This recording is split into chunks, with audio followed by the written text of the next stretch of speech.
Un homme, une vision, une révolution spirituelle. Aujourd'hui, nous plongeons dans l'histoire de Kakou Philippe. Un prophète audacieux qui a défié les traditions et bouleversé le monde religieux. Découvrez le parcours d'un homme dont la vie et l'œuvre continuent de marquer l'histoire religieuse contemporaine.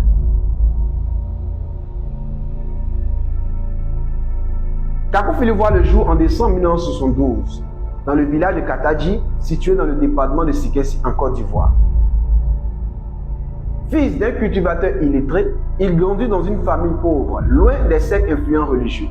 Son parcours scolaire est limité, ne suivant que les 4 premières classes du lycée avant de se tourner comme manœuvre de 1992 à 2002. Mais cette époque marquera la préparation inconsciente d'un destin hors du commun. Le 24 avril 1993, une vision bouleversante transforme Kakou Philippe. Cherchant à comprendre cette expérience, d'abord, il part vers un prêtre catholique, puis chez les baptistes, avec qui il passera 3 mois avant de rencontrer le mouvement de William Branham, un évangéliste américain, où il demeure comme saint fidèle de 1993 à 2002. Cette vision devient le fondement de son appel prophétique. De saint fidèle, il devient le porteur d'un message radical, selon lequel toutes les religions de la terre serviraient le diable au lieu de Dieu.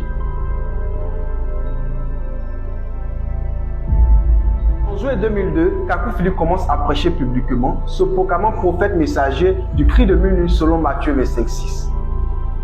Son message, une dénonciation des fausses doctrines et des dérives des religions. Il affirme avoir eu une seconde visitation divine qui lui confirme sa mission. Il devient le porte-parole d'une vérité qu'il considère être la seule vérité pour le salut de l'âme. Sa prédication est unique. Il parle des mystères de la foi, questionnant les concepts fondamentaux du christianisme, comme le sens du baptême et la place de la Bible. Mais son message est loin de plaire à tout le monde. En affirmant que seules ces révélations peuvent sauver l'humanité, il se met à dos une grande partie du monde religieux. Kakou Philippe redéfinit plusieurs aspects du christianisme. Selon lui, l'histoire de l'Église a connu plusieurs baptêmes, culminant avec celui qu'il appelle le baptême de la restitution. Un baptême qu'il affirme être le véritable baptême pour cette génération.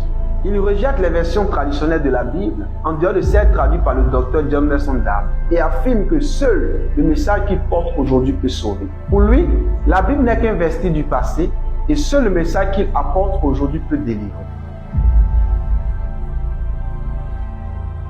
Ce message radical ne tarde pas à faire le tour des médias.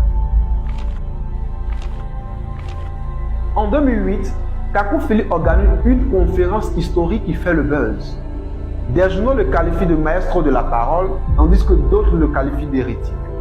Les dirigeants religieux ivoiriens réagissent violemment à son message. En 2016, Kakou Philippe est arrêté à son domicile par les forces de l'ordre ivoiriennes. Accusé de défiance à l'autorité de l'État et de radicalisme religieux. Il fut condamné à 1 an de prison ferme à la Maka, la grande prison d'Abidjan, mais ne passera que 3 mois avant d'être libéré par grâce présidentielle. Cependant, son message est déjà implanté partout dans le monde entier.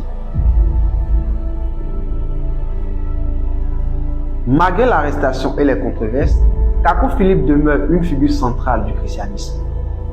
Mais pour beaucoup, il demeure un prophète qui défie les normes et qui appelle à la réforme profonde de la foi chrétienne. Quelle que soit votre opinion sur Kakou Philippe, une chose est claire. Il a changé la manière dont des milliers de personnes perçoivent la foi. Ce prophète, comme beaucoup d'autres dans l'histoire, a défié les conversions et mis en lumière des vérités qui secouent les fondements de la religion.